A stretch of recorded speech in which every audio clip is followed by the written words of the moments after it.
Hello, hello, hello, and welcome to my YouTube channel. My name is Jameelah, and I am a master manifester, and I know you are too because you are consuming content like this. The name of this lovely channel is Holistic Manifesting because I believe in a whole mind, whole body, whole being experience when it comes to manifesting these amazing lives that we are choosing. What I'm discussing in this video is when being positive isn't the answer and why justified anger matters, right? I was on this channel the other day, and this is a lady, she's in Russia or something, but she has a very strong Russian accent.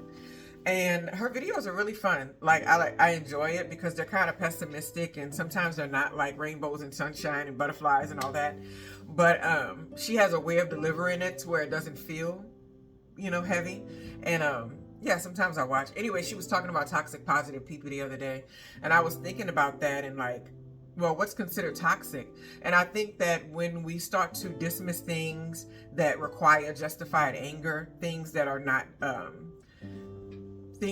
high quality, things that disrespect us in a certain type of way, when we start acting like those things don't matter, I think that's a slippery slope. And why I think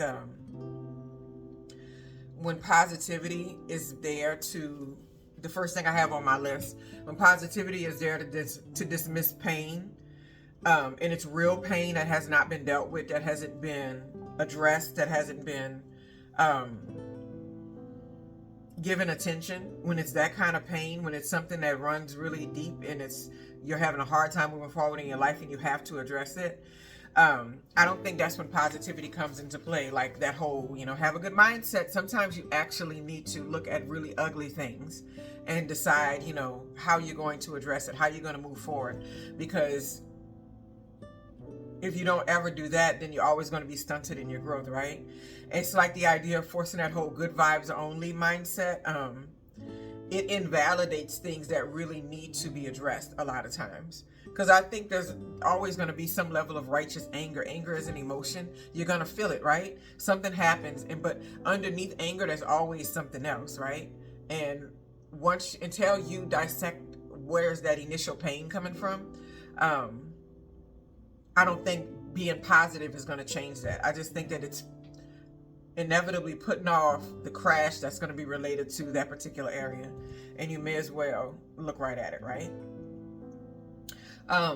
Another way is when anger signals a boundary violation. So I guess similar to the last, if you have a really specific boundary in your life, and somebody crosses that boundary and you've had conversations about it, that anger is justified in my mind. It's like, what do you do with the anger? That's the biggest thing. Like, how does it display into the world? The direction that anger should go into is, how do I look right at what's going on in my life? How do I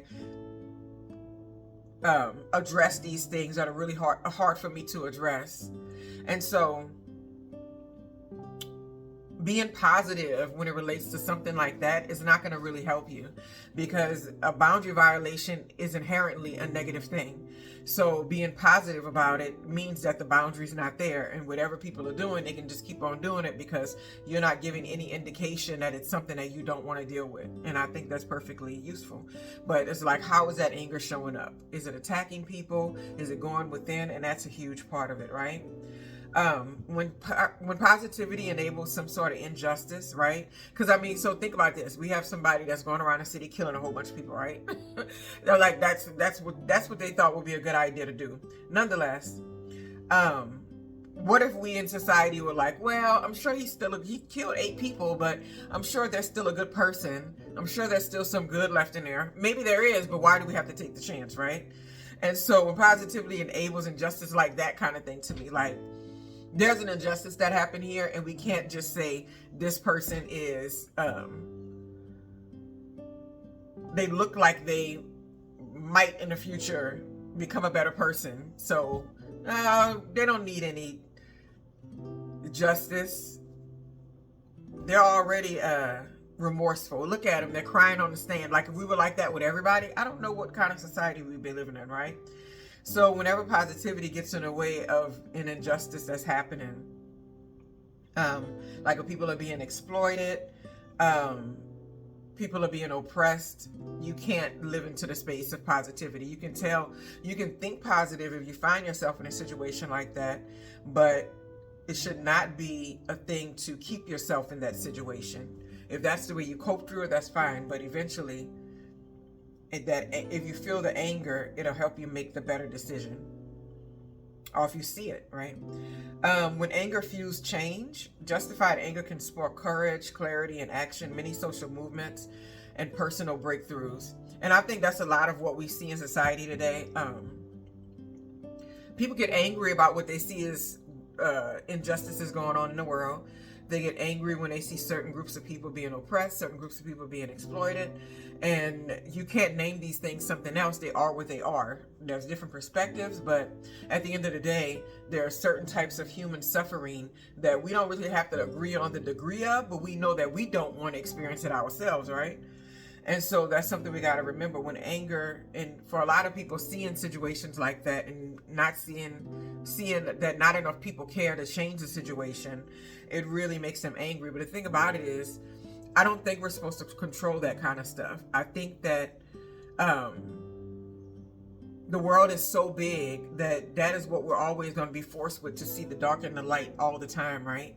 We're always going to be faced with that. It's never been a time it hasn't been that way.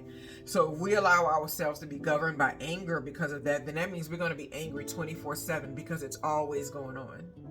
So if you're going to be angry about it, let that anger move you to something that makes you feel better about it, that eases your perception of it, something that you can find some peace in. So a lot of people do that by donating money, by volunteering for things, by opening up nonprofit companies and all this kind of thing.